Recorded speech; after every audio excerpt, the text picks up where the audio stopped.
Welcome back to the For All the Saints podcast, and I'm delighted today to be joined by Olivia Whittaker. Olivia, how are you? Hi, I'm good, thanks. Thanks for having me on today. How are you doing? I'm doing great. I'm excited for this. It's a classic For All the Saints kind of episode where we take a sneak peek behind one of the things that, I don't know, we maybe take for granted in the church or we've all heard of, but we might not know more about the things that go on behind it. So you obviously served in the Temple Square mission. Is that what it's called? Is it called the Temple Square mission? Yeah, the Salt Lake City Temple Square mission, yeah. Salt Lake City Temple Square mission. Okay, so Olivia, tell us a little bit about your background, like where you're from, how you got your call, and I'd love to know what your expectations were before arriving at Temple Square. Yeah, so I'm from Essex girl, England. And yeah, I got my mission call when I was 19. And I really thought, wow, it's actually kind of a crazy story to like jump right in, but I thought I was going to go to Australia. I really wanted to go to Australia because I had lived there the year before. I moved there by myself when I was 18 for a little bit, and it was like incredible. Anyway, I got my mission call, and my parents had not told me that it came in the post, in the mail. And so I was at institute with all my friends. And at the end of the institute lesson, the teacher had on his screen like a picture of my dad with the envelope. And I was like, wait, what's happening? And then my family came into the room and they were like, oh, your mission call is here. And I was like, oh my goodness, so exciting. And I opened it up and it said, Sister Dayton, you've been assigned to the Australia Tasmanian Devil Speaking Mission. And I didn't even really know what that was. And I thought, I was like, wow, like the Lord has answered my prayers. Like I'm going to Australia. That's where I wanted to go. And it was actually a prank that my that my dad did, that my dad and my sister. And anyway, then they pulled out the real envelope and then I was like, oh, Salt Lake City Temple Square, like what? I didn't know anything about it, like at all. I had actually visited myself with my family when I was younger. I didn't remember too much. But yeah, that's when I got my mission call and it ended up being like the most amazing, incredible experience of my life. Like really, I don't think anyone loves their mission more than me. Like I really had the best time. I can challenge you on that. Yeah, no, like just 10 out of 10, like could not be better. So yeah, I'm really excited to like share more about it today and speak about it. But yeah, that was my experience opening the mission call. So you opened it, what you kind of, I don't know, where mission call openings, yeah, I mean, you had the vintage paper one like me, but now they're all tech. My sister, actually, this is so strange. It took her a week to get her call. She put it in on the Tuesday, and then we were like, okay, it's going to be a few weeks. And then the next Tuesday, like close to midnight, we get a phone call, and she's got it through her email. Wow. A week. So that's how the church is rolling these days. Wow. It's crazy. But yeah, we had the old paper one. But like, you have your reaction that's for the masses and whoever's watching, and it's quite exciting. But what was your honest reaction after like settling down for a while and actually, I'm going there? Yeah, I really didn't, you don't know what you don't know. I just didn't really know like much about it. But later that evening, all the institute, YSA, we all came back to my parents' house and we were all Googling like Temple Square and on Google Maps and going around on it and trying to learn more about it. But I really had no idea and no expectation. But the Temple Square mission is really interesting, actually. I served from 2017 to 2019. I really feel like it's changed a lot now, but my experience of being there, I'm pretty sure they still do this now as well, but they do something called Outbound. And because the Temple Square mission is so unique, there's so many reasons and so many ways. For example, it's the church headquarters, the only mission in the world where only sister missionaries serve. It is a proselyting mission, like very actually, you're teaching a lot every day, but they also like to give you just more of a stereotypical mission experience. And so if you want, you can go to another mission in America for 2 transfers. And so I also served part of my mission in the New York City mission. And so that was really good and helpful to experience what it's like knocking on doors and, street contacting.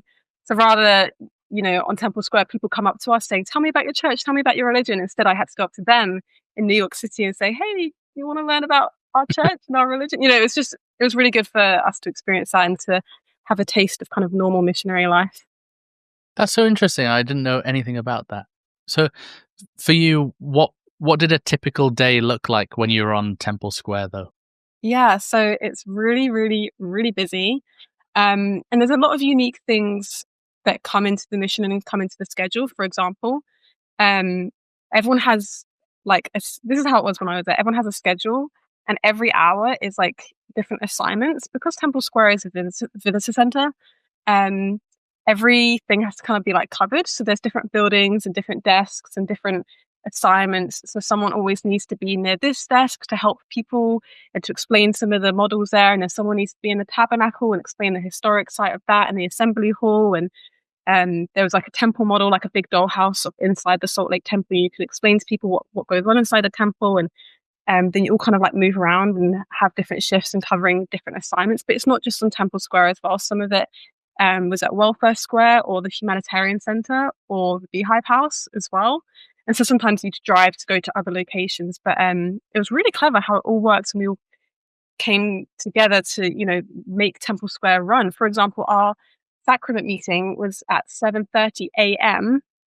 so that we could all be done in time to be on Temple Square by 9 a.m. to open the gates and welcome the 5 million visitors that visit every year. So there are some really unique things that come along with being a Temple Square missionary, and the schedule is just one of them.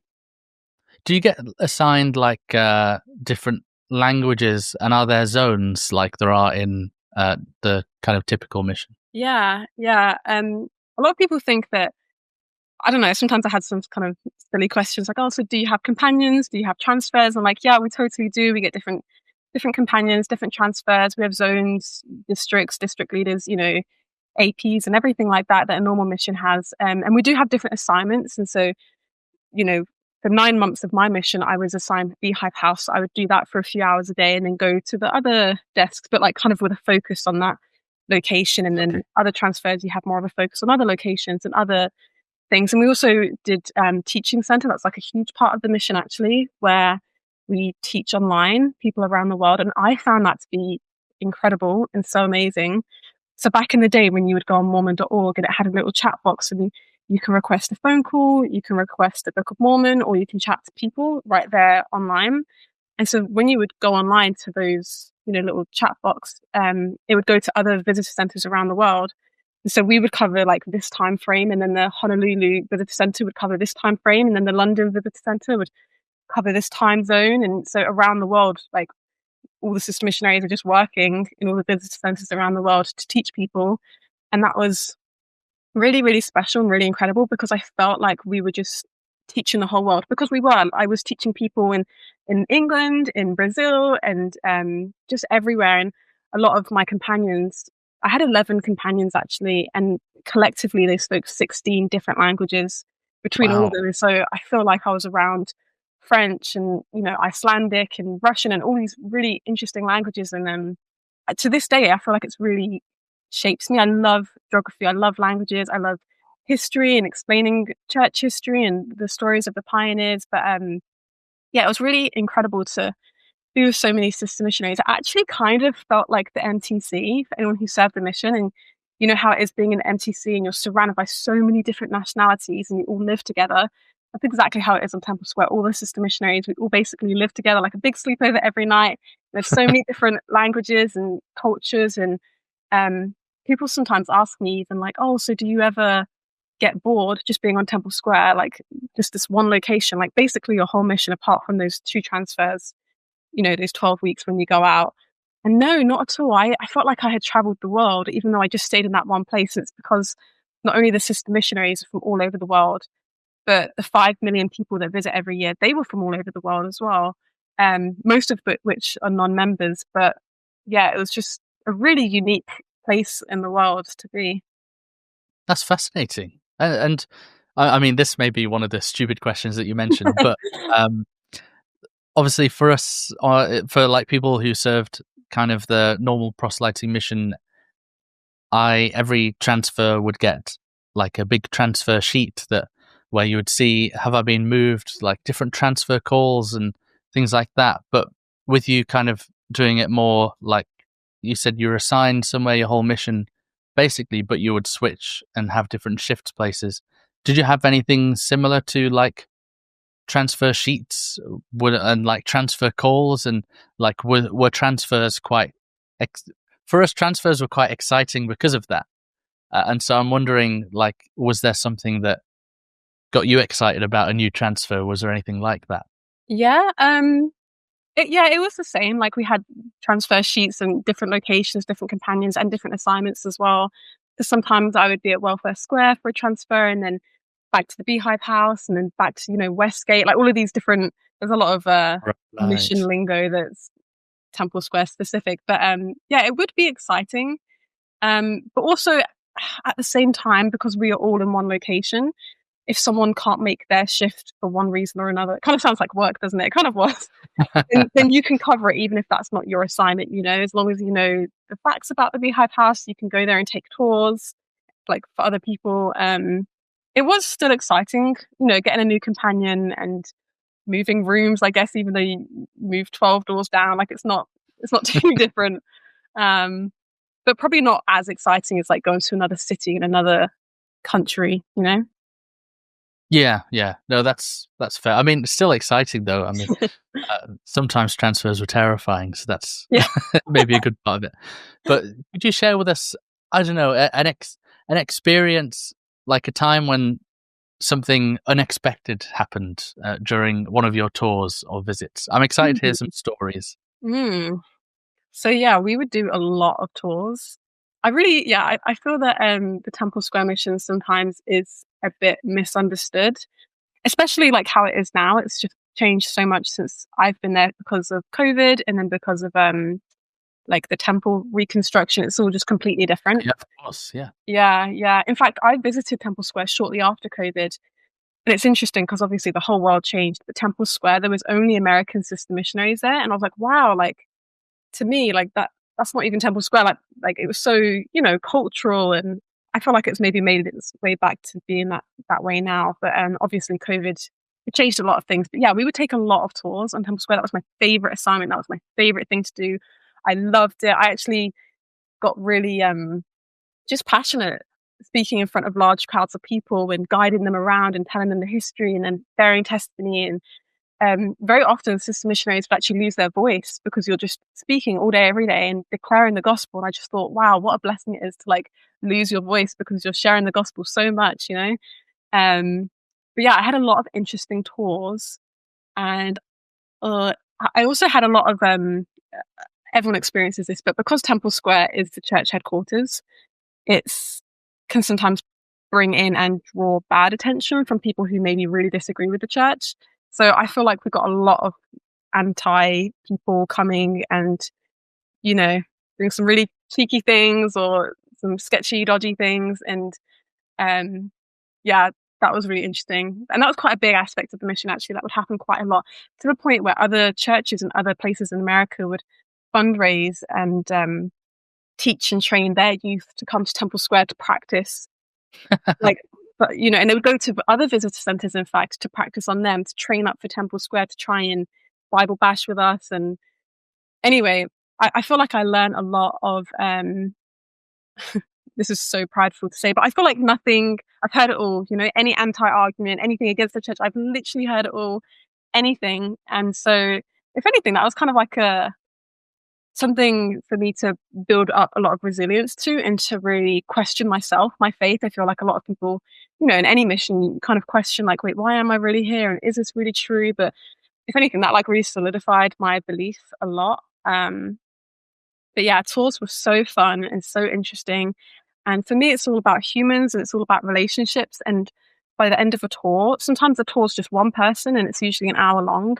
And sometimes you have like 100 people and it's just you and your companion and a microphone with a flag, and you're trying to, teach to the one, but there's 100 people in front of you and you're learning about them and they're learning about you, and you're trying to teach the history and also about the church as well. I loved giving tours. I find so much fulfillment from it. Um, yeah, it was really fun. It's so cool to hear. Is there one story that you still think about when you reflect on your mission in particular? Um, do you want like a funny story or a spiritual story? Both. Okay. No stories. um, well, this isn't really a story. Well, my companion at the time was from Ukraine, so she speaks Ukrainian and Russian. And like I said before, we're teaching just around the world, around the clock, people in different countries online, even people that come to Temple Square. meet them, and they're visiting from another country, and they have a layover in Salt Lake, or maybe they're there for the skiing or whatever it is, and we can give them a tour and then get their contact details and then teach them when they fly back to their country. Anyway, my companion at the time was teaching someone from Kazakhstan in Russian, and she was teaching them, and then I became companions with her, and so we were teaching him together, him and his family. And we also worked a lot with the local missionaries in that area, in whatever country that they're in, and we kind of co-teach and do video calls, and it's just support from two different angles. Anyway, like, lots of time went by, and this guy was progressing really well, and the missionary that was teaching him back in Kazakhstan turned out to be one of my very good friends from back home, a girl that I had grown up with. And so that was like really incredible that we had been teaching this same man together. And No way. yeah, and Kazakhstan's kind of like a crazy place, and Yeah, it's like, I know. the So church is massive there, and I think he lived like 9-hour drive away to get to church every Sunday. But he ended up getting baptized, and his family. And so that was just like a really amazing miracle, and it was just really, just cool to see that my friend, like very good friend from back home, was also teaching him, and that was just really a special experience on my mission. That's really cool. Yeah. Well, that was like kind of funny and spiritual at the same time. So that was good. Yeah. I have sometimes, like, often we're teaching people online, like, returning and regular friends or investigators. That was really common, but sometimes every now and then we'd be teaching people that actually lived in Salt Lake itself. Right. Yeah, and this one time my companion and I was teaching this man named James. I don't know why, but I taught like a lot of Jameses on my mission. Anyway, one of them we were teaching, and we were really, really trying to get him to come to church. And for like several weeks in a row, we were like, "Hey, come to one of the wards. There's a ward everywhere in Salt Lake and everywhere in Utah. You pick any of them. Just come experience it just one time. We'd love that." And we invited him to our ward, which is at 7:30 a.m. And he never showed up. And we're like, "Don't worry, there's actually another ward at 9 a.m. and we're available, on our shift or whatever. And, we'll wait around for you." And we waited until then, and he didn't show up. And we're like, "Don't worry, there's another ward in the same building, same room at like 10. He couldn't make that." This happened like 4 or 5 times. It was like a ward after ward. Anyway, the last one was at like 4:30, I think. We were like, "Come on, James, like, you can do it. Like, we're here, we're ready, come to church." We're, in and around Temple Square, teaching people in between this, trying to be productive, but also waiting for our friend. Anyway, he finally shows up to the last session. We're like, "That's great. We're just going to go through these doors. There's a sacrament meeting happening right now. We're just going to go, just for 1 hour. We'd love for you to experience it." So we pull him in, and we walk, and we sit down. And then my companion and I, as we're sat there, we look around, and we realize the entire room, there's like 200 people there for sacrament meeting, and they are all missionaries. They're all elders. So the whole room is full of elders. It's just me and my companion and our friend James, and we're like, "Oh my gosh." And we didn't realize that there's another mission like close by on Temple Square that's just elders. And that was their sacrament meeting, and we didn't realize, and we didn't know. And it was kind of awkward because, everyone's just kind of looking at us, and we're just sitting there. I actually remember it being extremely spiritual, that sacrament meeting, but that was just a really embarrassing and funny experience that we had. And I just remember cringing a lot in the moment, but it's funny to look back on now. It seems like you were doing a lot of, like, how you were saying you would switch from shift to shift in place to place. Would one of those shifts have been like just specifically teaching, not being on location, but teaching? Because it sounds like you did end up doing a lot of online teaching, especially. Yeah. It's really complicated, but well organized the way that it worked. We, if you were to have an appointment, like, "Oh, we're going to teach our friend in France at 2 p.m. and then another friend in Spain at 4 p.m., you kind of like put that into your schedule, and then the office sister missionaries will rearrange the schedule so that someone covers your shift for, say, the tabernacle or the assembly hall or wherever you were meant to be at the time. They'll find other sister missionaries to cover your shift so that you can teach that lesson, Yeah, no, that makes sense. And I'm wondering, on the tour front as well. Well, first, I do want to know if you ever had a tour specifically that kind of, I don't know, was especially spiritual or like transformational for you, in your testimony, because it sounds amazing being able to testify to these large groups of people who are kind of seeing some of the really great and grand parts of our church. So that would be interesting to know. But also, like, when you were doing and conducting a tour, how did you balance the spiritual aspect, because you are a missionary and a special representative of Jesus Christ, with also like making sure that it's informative and educational? Like, how did you strike that balance so that you weren't just you didn't have people coming like, oh, they're just trying to convert me and I just wanted to know a bit about the history? Yeah, we definitely do have some people. They're not expecting any sort of spiritual or religious, input. They are just there for the history. But it was really natural and easy to make it spiritual, and that is our like first and foremost like responsibility as a missionary. We're not tour guides. We are proselyting missionaries, and so we would you get taught this a lot for like the first 12 weeks. Obviously, like the missionary program, your first 12 weeks in the mission field, you're learning a lot. But on Temple Square, you're learning like a lot. You're learning a lot of history. You're learning how to give tours. And so it just came really naturally. For example, the tabernacle in Temple Square, you would bring everyone in, sit them down, and then you would explain this building was built in this year and it took 12 years to build. And the reason that it's this shape actually is like the dome, the structure, and it was inspired by bridges, because when you stand under a bridge, you can hear an echo.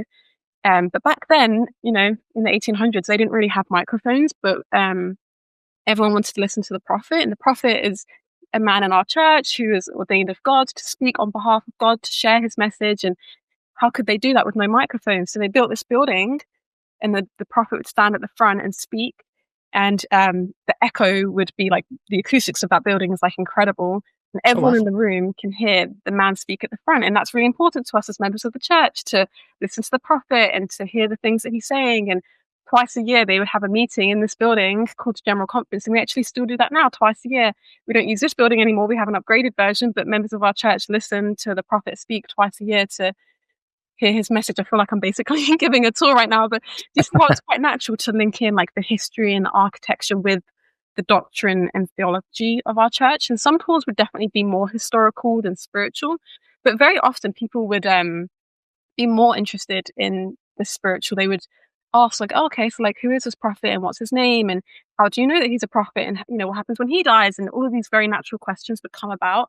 And by the end of the tour, they're so interested and they have learned a lot about our church. And we always, invite them and extend a Book of Mormon at the end, and very naturally bring in the restoration and the priesthood and the Book of Mormon and other things. But the way that Temple Square is built, like, it is just a very naturally spiritual place. And because of the history that is there, really normal to bring that in. And people are naturally curious anyway to ask, like, oh, so what is this big building, the temple? Why can't I go inside? And we explain like, oh, well, you only really go inside when you're ready to make really big promises. For example, marriage, is today your wedding day? Like, I didn't think so. Like, this is a big commitment to prepare to go inside, but you can prepare yourself to go in if you want. We're happy to help you. Like, it was, it's very normal and natural to make it a spiritual discussion. And it's really, powerful every day, to, like, hour upon hour, having really spiritual discussions with so many different people around the world. It was like, just my favorite thing. Best time of my whole life, honestly. It's interesting because that's like logical. You'd think like, yeah, that makes sense that you would do it that way, but it's also so interesting to hear it done.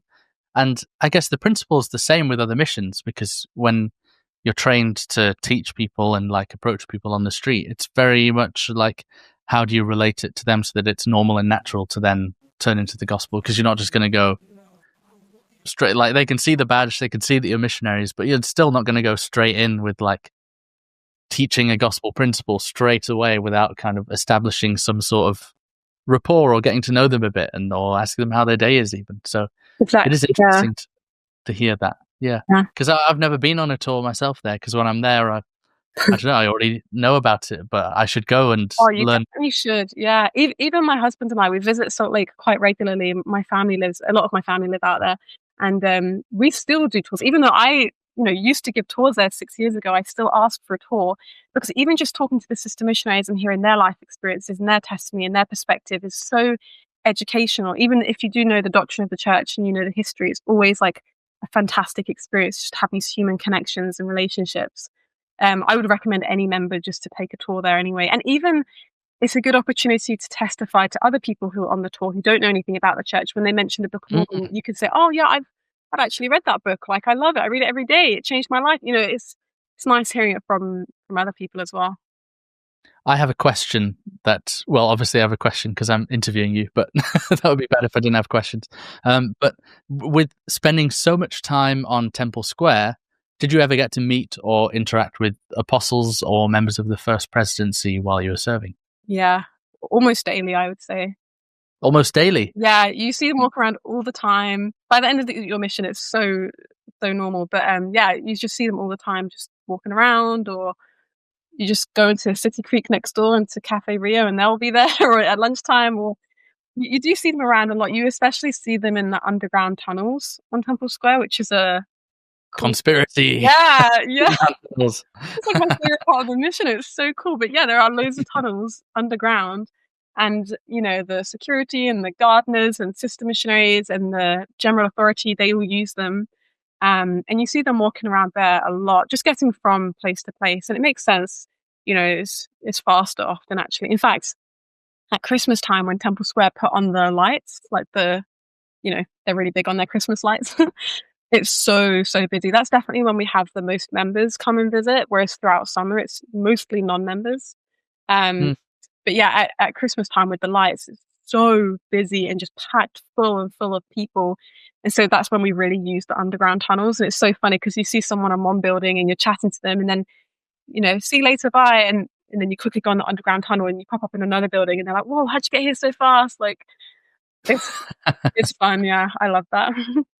So with the interactions that you're having with these our church leaders, did you have any cool interactions in the sense of, were there any lessons or I don't know, impressions that you had when you were with them that stuck with you, or something about church leadership that you saw up close that many of us don't have the privilege to see, or that we might not see from the pulpit? Yeah, they would often turn up at our ward as well. Because our ward was just the mission. It's just sister missionaries from Temple Square. We didn't work with members in the area. And they would just sometimes just come along and show up. And on my last transfer, I had lunch with Elder Anderson because my companion's auntie kind of knew him. It was like a 1 hour lunch thing, but that was really cool. Elder Gong, this is probably a lesson that I learned, I guess. Just as he got called as an apostle, usually when I see the apostles, hi, because you see them a lot, there's no photograph, it's pretty chill. But I was with some friends who were visiting from England and they wanted to come and visit me on my mission. And I was walking with them and they were like, wow, look, this Elder Gong. And I was like, yeah, I see him around sometimes. And they're like, no, let's go speak to him. And I was like, oh, he's probably busy, but they wanted to. And they walked up to Elder Gong hi, oh, we're visiting from England, we're members. And we just had this nice normal interaction. And at the very end, he was like, oh, thank you so much for your time and for stopping me. And thank you for your time today. And I thought, whoa, thank you for your time. Why he's a busy guy. And, but that kind of taught me a lesson. And so I started implementing that throughout my mission, that at the end of tours that I would give, I would try to say, oh, thank you for your time coming today. And everyone's like, no, thank you for your time for volunteering and taking us around and, teaching us. And he kind of just, reversed that politeness, I guess. And what a nice guy, Yeah, he seems like that. It's funny you say that because that's such a cool experience. And my friend had a similar experience with Elder Suarez, where Elder Suarez was speaking to him and asking him questions about his life and very specific ones. And my friend was like, you are an apostle. You don't need to know about my life. You've got better things to be doing. I'm not going to burden you with my issues and problems. And Elder Suarez was very much like, I want to know. That's why I asked you. I'm really keen to know. And spent ages with him, and still follows up via email with him, asking him how he is and stuff like that. And I'm just like, wow. Man, and it's so interesting. But yeah, that's they truly are well practiced in compassion and charity and trying to channel the love of Christ. And they obviously they're the real deal. They're not just Sunday people, or they turn up at conference all polished and everything. Yeah. Yeah, when you see these people daily, it's just, they bring a wonderful spirit and you feel it. yeah, I completely agree. And even like we see their wives around a lot. Like Sister Oaks is always walking around, and we say hi to her. And it is a quite a casual thing, but I think for anyone who has heard an apostle speak outside of General Conference, maybe in their mission or at a stake conference or anything like that, it's cool to see like the other side of them. Maybe less polished, maybe less rehearsed on the things that they're going to say. And because we would hear them speak quite often, there's always events going on at Temple Square, big YSA conferences and lots of things. And to hear them speak like very often outside of General Conference was really good for me. Um, they give a lot of like micro messages. I don't know if you've heard that before, but a lot of them No, give a lot of micro messages like, oh, this is outside of General Conference. But I remember one time, I can't even remember which apostle it was, but he came to our mission and, oh, I think it was Elder Razban. And he was like, yeah, President Nelson has like a micro secret message for everyone of the church, and outside of General Conference, and he just wants to say that he loves you all, and that's the secret. Tell everyone he loves you all. And I was like, oh, this is so cute. Like, what a nice thing. And I remember they really would as well reiterate a lot. This is like a specific memory I have, but they would really often teach like sister missionaries when you're going out on Temple Square and you're teaching people like we are just human. The apostles, we do not worship the prophet. We do not worship apostles. We are just humans. We're just the microphone, and make sure that message is clear. Like, and I love that. I love the humility, and I love letting go of all pride and ego, because it is cool. They are apostles. People are desperate to go and shake their hand and to talk to them, but they're so humble. And I feel really privileged that I got to spend so much time, even just casually walking around and kind of serving within the same space with them. Yeah, great blessing in my life. well, thank you for indulging us with that, and we can get back to your mission now. We have to ask about that. That's fun. People love it. But tell us some of you said before, you alluded to Temple Square mission being quite misunderstood. Could you tell us some of what you feel are the biggest misconceptions or misunderstandings about the Temple Square mission? Oh, these are just my personal feelings. Maybe that's not the case. I feel that I'm very defensive of my mission, and yeah, I feel like it's probably quite misunderstood. But to me, it was a very, very, very hard-working place. It was a very consecrated, sacred part of my life, and so I guess that's why I'm so defensive. And I just don't want people to misunderstand it and think that we just stand there and look pretty, and we don't do much, because I've never been so busy. In fact, even being in New York, I mean, I love the New York mission. It was so much fun. Really had such a great time. But I remember like itching to get back to Temple Square. Um, I finished in New York and had about 4 or 5 more months left back in Temple Square. You do it around halfway through a mission when you go outbound.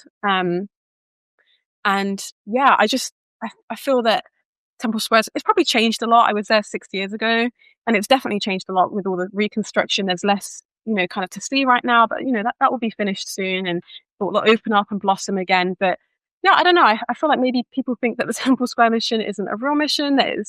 It's not proselyting. Maybe they think it's just, I don't know, service or just tours, just history. But they don't see like behind the scenes of Temple Square, that we're teaching frantically around the world online, day in, day out. The person that we were teaching in Kazakhstan that I mentioned earlier, we would be up at 5 a.m. to quickly run to Temple Square, get the security guards to unlock the doors so we can get inside, to get on our computers to teach him in different time zones. So I just really, want people to know that we are a proselyting mission, and that we teach the gospel of Jesus Christ just as any other missionaries. The only difference is that we were so busy and losing our voice all the time from declaring the gospel and taking hundreds and hundreds of people every day on tours and teaching them not only the history, but the gospel. And that's pretty much it.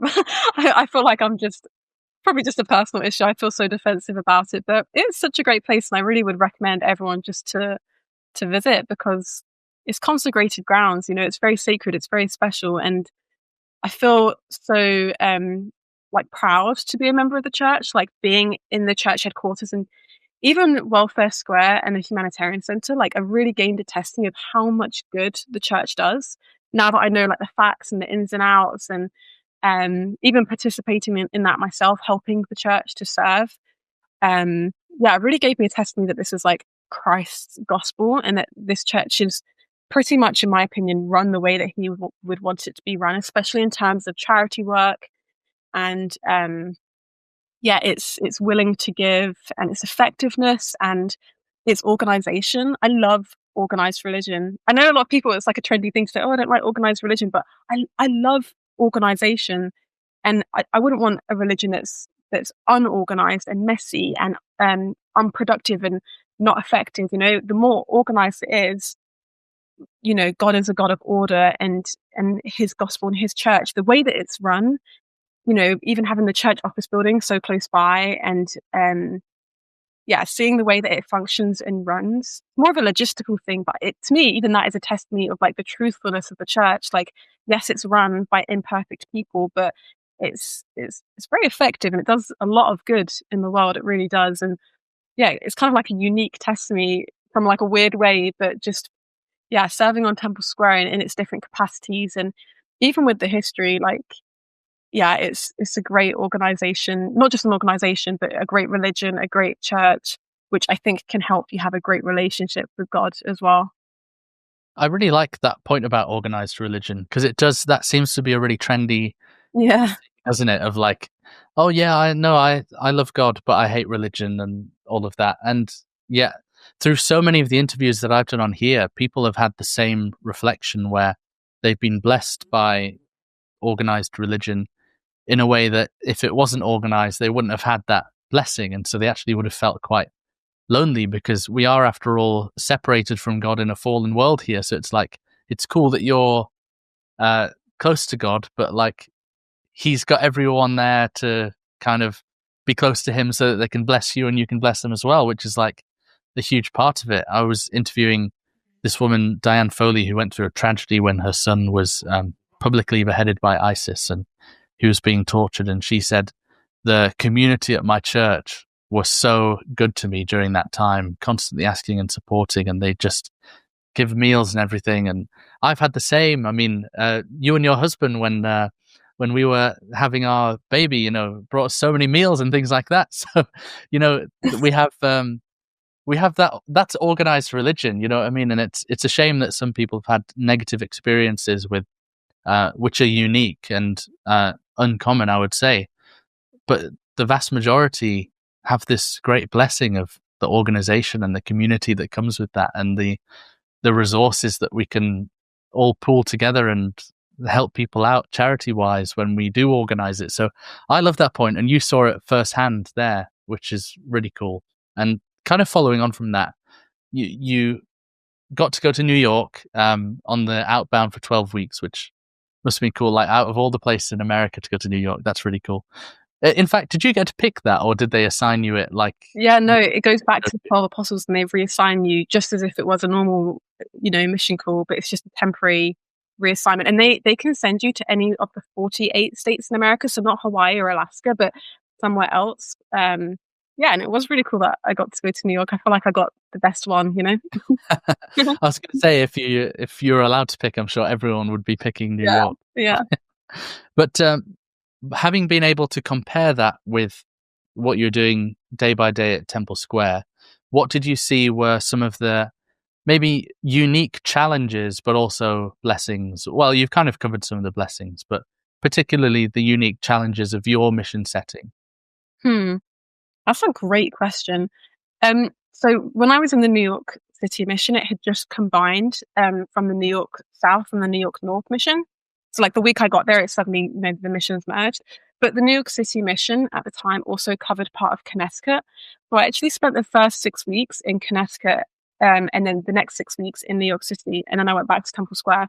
So I served in like 3 different states in America, which is so, you know, cool and unique and crazy. But I learned so much from going outbound, just how different it is to try and approach people. I feel like I was a brand new missionary again, because in some ways I had never really approached people before. On Temple Square, people approach you and have these incredible questions, and you know, you're just teaching all the time. But on Temple Square, I was like, in New York City and Connecticut, I was like, please, someone just just anyone talk to me about the weather, even if it's not about the church. I just need to speak to another person to feel productive, you know. And also like knocking on doors, that was a whole new experience, and trying to find people to teach. That was incredibly unique because I had never had that on Temple Square, really. There's always people to teach. So yeah, being in the New York City mission, it definitely opened my eyes to how the rest of the world experiences missions. But it was really interesting, actually. Being in Connecticut, I loved it a lot. I think it's such a great place. And then when I went to New York, I was in the Bronx, and that was really, really cool. I actually heard, I don't know if this is true, I heard from someone that I served in the richest zip code in America, and then I went straight to the poorest zip code in America. So I Wow. really experienced like these two extremes. Interesting. Yeah. Yeah, it was really, yeah, really interesting. One area I had a car and 3 meal appointments a day, and then, you know, and then I was suddenly in New York City and it was super different. But I feel like something I really learned was working with a ward.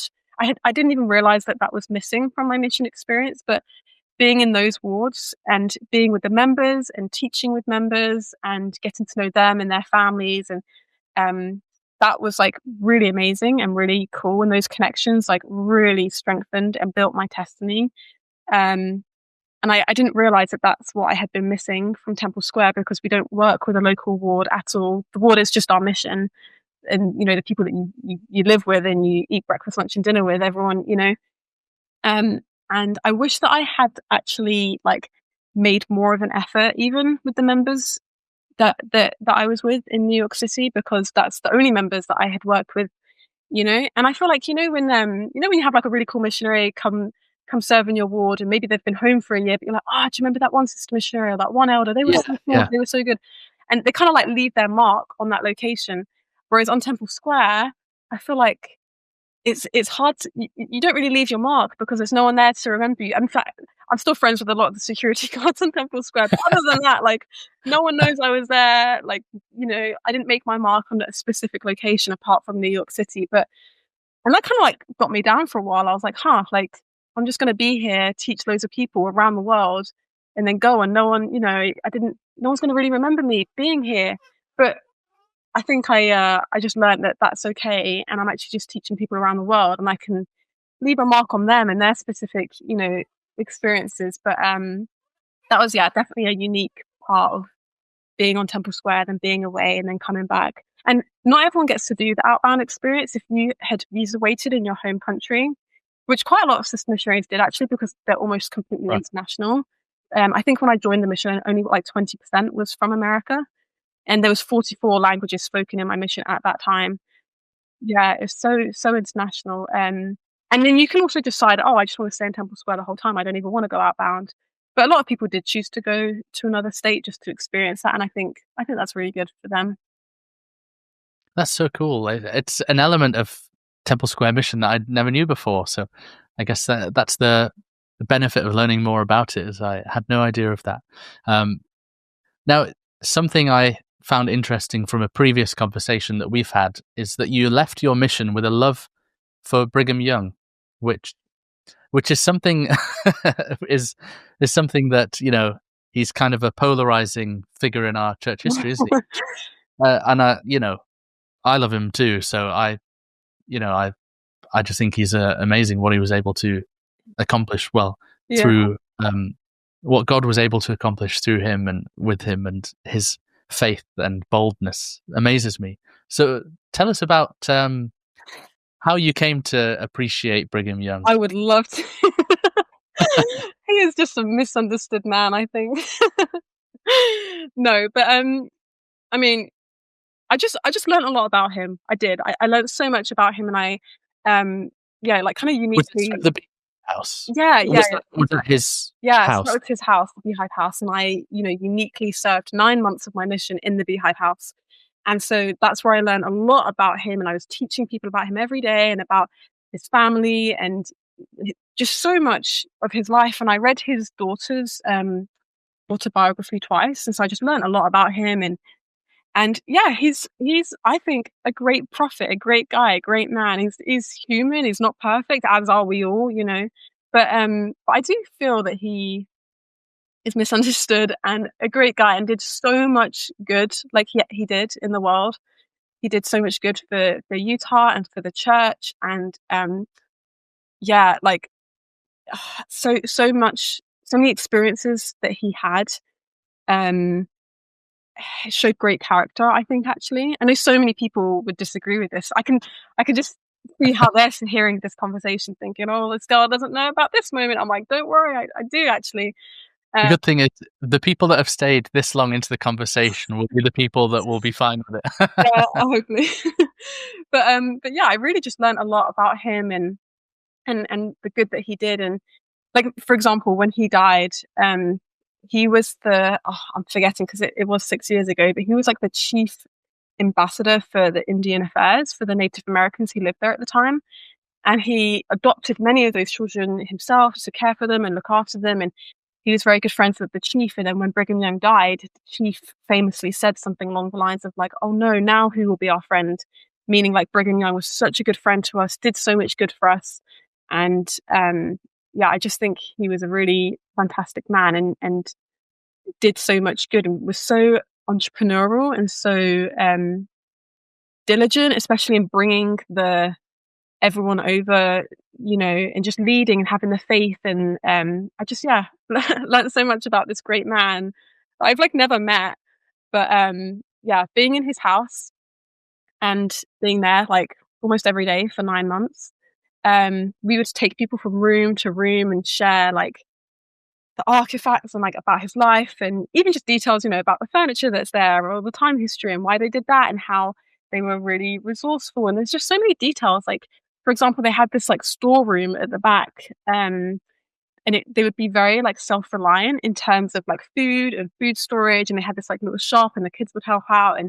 And they're just, yeah, really well functioning and well organized, like we spoke about before. But I think even on like a personal level, I feel like I can even, I don't know. It was really interesting, like even relating to stories to myself, so that when I was teaching other people, could make them realize and understand, like a lot of sacrifices that a lot of the pioneers went through. For example, actually, this is like one of my favorite stories that I would share on Temple Square. In one of the rooms, in one of the upstairs rooms, I mean, it's all changed now because I've visited the Beehive House a few years ago, and they're like revamping it even, which is so sad for me to see that it's changed. But it would be cool when it's back up and running. But yeah, in one of the upstairs rooms in the Beehive House, there was a harp, like this big beautiful harp there. And sometimes when we would take people around, we'd share different stories, and we're like, oh, here's a harp from the 1800s, and it wasn't this specific harp, but there was a harp that was in the Brigham Young house at the time. I think, like I said, I'm rusty on my facts, but I'm pretty sure it was one of the daughters and she played it, or a young girl in the area at least definitely like had this harp. And there was a pioneer from Wales that had come over to America, and his name was Thomas Giles, I think. Anyway, he became blind from a mining accident, but he used to play the harp as well. And when he came over to America, he was really struggling like for money and ways to find work because he was blind, but he could still play his harp, but he wasn't able to bring it with him because obviously it's such a long journey. And when Brigham Young heard the story of this man, he thought, oh, I know someone with a harp, like my daughter, or I don't know if it was his daughter. I think it was. Anyway, he kind of suggested and asked, like, oh, could you maybe sacrifice your harp and give it to Thomas so that he has money to work?